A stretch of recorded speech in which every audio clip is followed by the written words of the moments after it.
very interesting stuff to learn from. I was going to scan it, but this is physical mail, not email. This card came in the mail.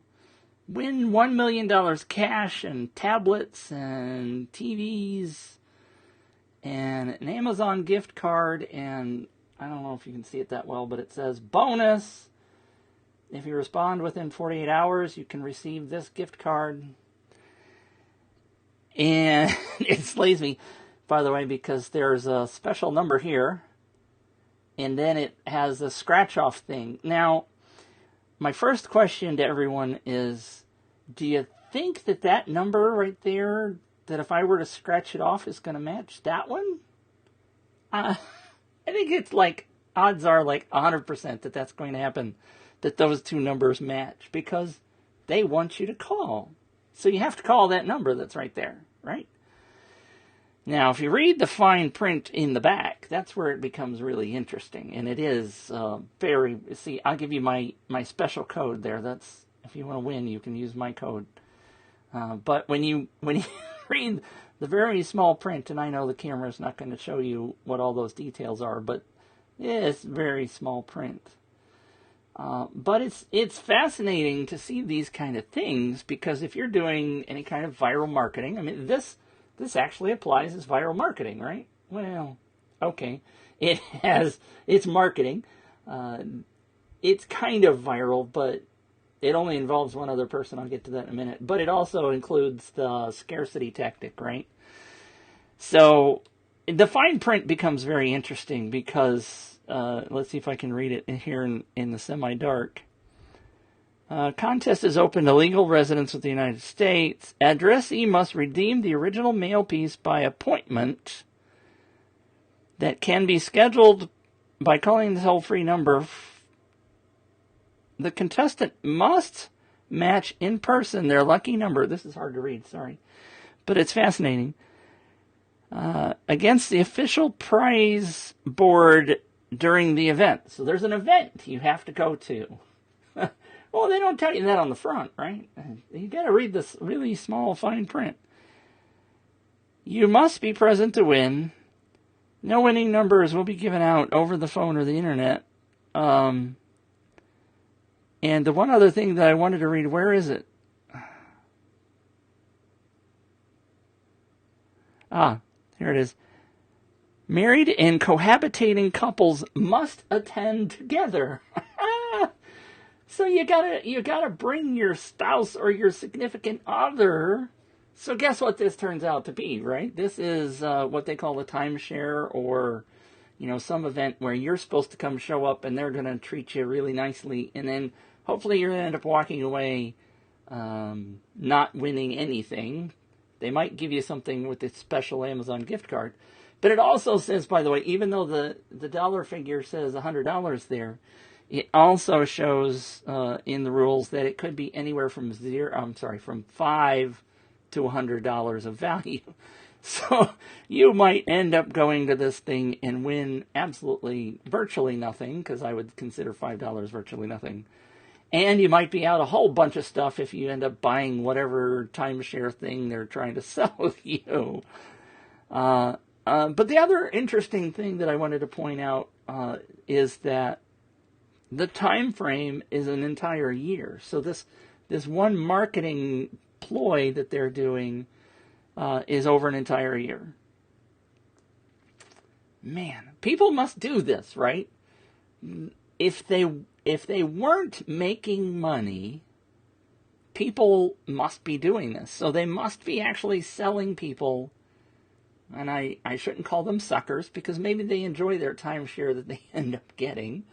But it's fascinating that they're trying to get so many people.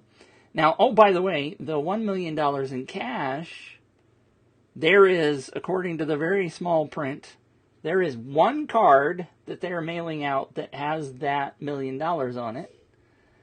And therefore, if that person... Oh, my screen just went blank. And I went really dark. If that person doesn't call in and schedule an appointment and come in, then they don't have to give away the $1 million. And they don't have to actually give away these other prizes either. And so, what are the odds of them actually giving that $1 million away? I think it's pretty slim. Of course, I'm sure they've purchased some sort of insurance to guarantee that if somebody, the one person that has that one card, it could be me. Maybe my wife and I should go. No, we're not gonna. No, not happening. But I get things like this in the mail periodically, and my point of bringing all of this up, and again, I figured out, by the way, that I don't have, with Ecamm, the program I'm using to do the broadcast, which used to show me comments available, all of the comments would show up here, so I didn't have to open a window to see if anybody's commenting. I see there's 2 people here. Hi, thanks for showing up. But with the updates that Facebook did to the privacy thing, then the comments no longer show up. So, and I didn't open a window fast enough before I started this. But there's lots of value to be gained from things when you sit down and read things like this. Now, again, my comment is that it must work. People must be signing up and calling and trying to win these things and attending their events. Otherwise, they wouldn't go through the expense of mailing these things out. So what else can we learn from this? Well, they're giving away an Amazon gift card, and you know, if you've listened to me, watched me at all, I poo-poo this immensely, right? Going after an Amazon gift card as a prize for a contest, to me, is absolutely the wrong thing to do, except, maybe in this case, maybe it works, getting people in, and in their particular case, they're not specifically going after a target market, right? They're after anybody that has enough money to potentially buy their timeshare that they're selling. And so I suspect that they're only sending these to the more affluent neighborhoods. I'm a middle class kind of guy and can barely pay my bills sometimes, but we're in a nice neighborhood and our house is worth good money these days. And I suspect that the people in the ghetto section of St. Louis probably don't get these in the mail because they can't afford it, right? So they're limiting their delivery of these, but it is kind of a wide, and I don't know what it costs them to mail one of these and publish and mail, but it's obviously working well enough that they send these out. But as I've always said, it's all about the offer. And so that $1 million maybe floats somebody's boat, their chance to win $1 million. And, you know, of course, if they're going after the timeshare market, well, who doesn't want to have the $1 million in order to be able to afford the timeshare and then have the time off to go, because then you don't have to work anymore because you have the $1 million, right? And they're going after the tablets and the TVs and the 7-day cruise. So they're after people that have money and are interested in gadgets and stuff. So they're somewhat limiting their target audience. But it's really kind of global because of the Amazon gift card. And I know that's reflecting like crazy and you probably can't see. And then my camera goes wacky. But it's really nice, I think, to go learn from what other people are doing and to take those things and include them in what you're doing in your business. Now, it just so happens that I had a long conversation with a gentleman by the name of Robert yesterday, and he has some great projects that he and I are going to work on. Thrilled that he popped in and joined me. So, you know, he saw one of my earlier lives, which is another tip, by the way, for those of you going live, potentially brings you customers because you are showing your trustworthiness. Hopefully you're not coming across as spammy or scammy or anything. Just buy my thing. Buy. Oh, it did it again. I guess I gotta learn to move my mouse every now and then. The screen goes blank. Anyway, but it turns out that in one particular campaign that he wants to run, the more we talked about it, the more we kind of decided that an Amazon gift card might be the perfect audience for a perfect gift to be offering for that particular campaign, because it's a global. We were looking for something that would reach people in Europe and the Far East, and Amazon kind of is everywhere these days. And so, and it's easy to deliver, and it has wide appeal, and the campaign that he wants to run has to do with appealing to a wide range of people. So it's very different than talking about my friend Heike, for example, with the horse campaign that many of you have heard about, where she was after a very small market. Well, it's not tiny, but getting to those people. Anyway, long story. The smaller number of people that she got on her list were very targeted horse owners. But she originally had the idea that she was going to give out an Amazon gift card, and we ended up not going that direction because we wanted very targeted people for her list. Anyway, so I just kind of wanted to go on and do my live for the day, because I'm going to try to maybe do more lives, because I think there's a lot of value to be shared, things that we can learn from each other. And I'm just going to go ahead and take a second and open a new window and see if anybody's commented. Kirk is here. Be live comments show up. Boy, that's interesting. Bella's here. Hi, Bella. And Bella and I just met each other this morning. And that's also something I wanted to talk about, frankly, is relationships. Building relationships is where the business really comes from.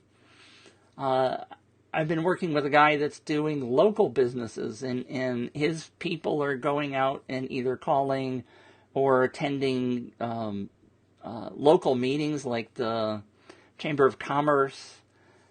So getting out and building relationships is where the business really comes from, because what does that do? That builds trust. And so many of the things that I see lately appear to be such scams. I mean, frankly, I don't trust this because of the past history of people going to like timeshares and being high pressured to buy something. That's a high pressure sales, and that's all this thing is going to do, is to get people in there. So I don't particularly trust this, but I can learn from this. Kind of where I started this was to be able to learn things, to find out what other people are doing that works. Maybe find something that you can use in your business, and networking and talking with people. I would love to sit down and talk to the people that do this and find out what's really working, how it's working, how they're making money doing this. I think I understand, but sitting down and talking to them. And many of you know that I've also reached out to the folks that are entering contests. And if you're running Up Viral contests or Viper or any of the other tools, and you're trying to do viral list building, and you're not reaching out to those people and talking to some of them periodically to find out what floats their boat, why they're entering your campaign and why they're not entering your campaign, then you're missing out on a huge hunk of data to be able to fine-tune your campaigns so that they work really well. I could go on and on about data. I've recently, well, I shouldn't say recently, but a year and a half ago, when I started doing more and more campaigns, I created a spreadsheet. And so I have this spreadsheet of every campaign that I've run, and how many leads came in, how much was spent on marketing, what the conversion rates were, and all that kind of stuff. And it's a valuable tool to be able to look at what's worked and what hasn't worked, especially if you're doing consulting with people like I'm trying to do. And we talk and they say, well, should I offer a prize that's $600, or should I offer a prize that's $25, or should I offer a $5,000 prize? What brings in the most leads? That was the conversation that Robert and I had yesterday, as a matter of fact. And when you look at data, you find out, especially if you keep track of this stuff, that it is not, and I can hear Bradley if he were watching, Bradley and several of the other people from the Facebook, the Up Viral group, will tell you that it's what? It's all about the offer. And apparently this offer is good enough to work. If you're not using the right offer to get people into your campaign, and that's what the folks told me constantly when I talked to the contestants, or the sweepers as they're called, they don't enter a contest if the offer doesn't interest them, because they're, especially the ones that are doing quote unquote as a full-time job, because they say, I don't have time to enter the ones that I don't want to win or that I feel are spammy, scammy. So it's all about the offer. I've said it a million times. It's all about the offer. Anyway, so what I wanted to talk about briefly today, and I tend to go on and on and on. Some of you who know me, I tend to get a little long-winded, and I thank you those who have shown up, and I thank you those who watch. It is Friday, and I hope things are going well for you. If you are having any trouble with your campaigns, of course, I'm available for consultations. You can schedule a meeting with me for free at meetmitch.com. We can do a 30-minute conversation to see how we can strategize and work together. Or I can just tell you maybe what needs to happen in your life. I don't know. I'm not really psychic or anything like that. I'm just getting a little goofy on Friday afternoon. But it's always great to talk to people. I learn so much from working with clients. I hope they learn from